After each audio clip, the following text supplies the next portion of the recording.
chance to share with you proof that it is truly better to give than to receive. We'd like to introduce you to a man from Massachusetts who has perfected the art of giving. He's not the richest man in the world and certainly not the best known, but when it comes to having a heart of gold, no one has him beat. Thomas J. White would like to die broke. Poor, sick people in Haiti, homeless families in Roxbury, Massachusetts, tuberculosis patients in Peru, and thousands of recipients of his exceptional generosity have helped him accomplish that goal. Tom White is a self-made millionaire who has quietly walked the walk his whole life. If I make somebody's life easier for half a day, at least I've done something, you know, because people deserve it. Born in Cambridge, Massachusetts in 1920 to Joseph and Dorothy Smith, Tom had a difficult childhood with an alcoholic father.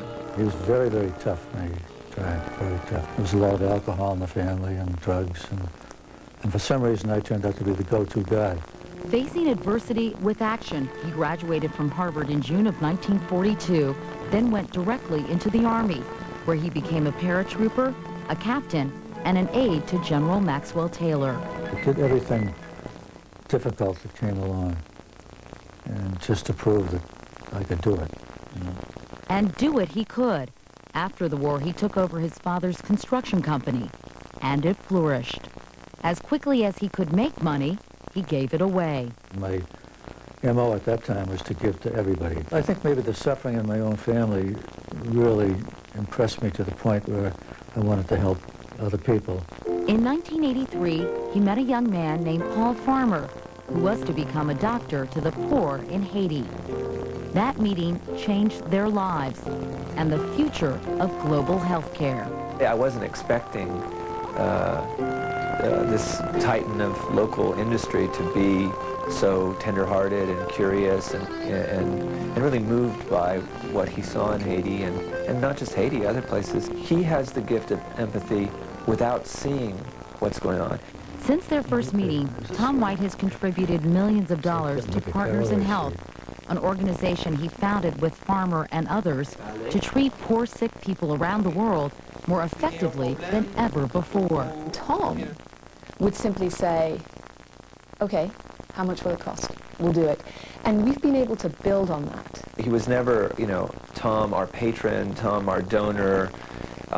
It was always Tom, our partner in health, our friend. Together, they have cured thousands of people in developing countries of tuberculosis and saved thousands more from AIDS and other deadly diseases.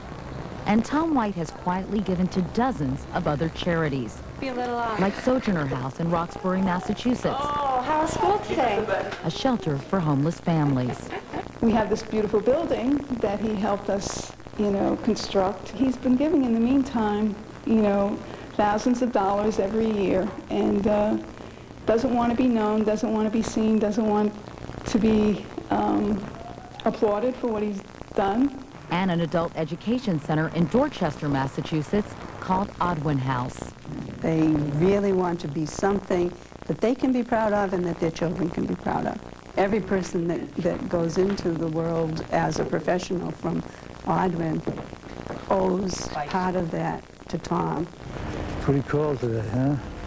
Tom loves to give to deserving people he happens to meet along the way, like Ruby Brown, whose only child, Monique, was murdered on her first day of college. He gave me some financial assistance to assist me during my crisis, and he's a very kind man with a generous heart. And I just am grateful for knowing him. Tom made his money in construction, and I think it's such an interesting thing that he's decided to almost construct villages and reconstruct people's lives. And sometimes people say to me, oh, that Tom White, yeah, isn't he in construction? And I say, oh, you bet he's in construction. He's constructed more than you would ever realize. Tom White was Time Magazine's Best Philanthropist of the Year in 2001, and awards and prizes are given in his name. A fine new state-of-the-art medical clinic in Haiti now proudly bears his name, but none of that matters much to Tom White. He's made sure his wife, Loie, and his large supportive family are taken care of, and says he's gotten more than he's given by sharing his wealth, which is nearly gone now. He's a modest man, privileged in ways that matter most. The ultimate privilege is to know how most of the world lives and to be able to do something about it, to change the level of suffering in the world.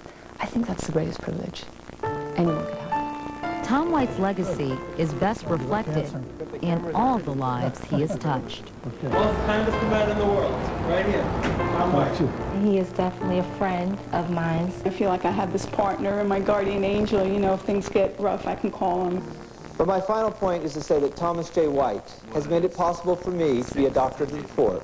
Tom and Lois, once wealthy, have given away their wealth to serve the poor. They have done much to restore the honor of our people. So moving. Thanks, Mr. White. Merry Christmas, and we'll be back after your local news.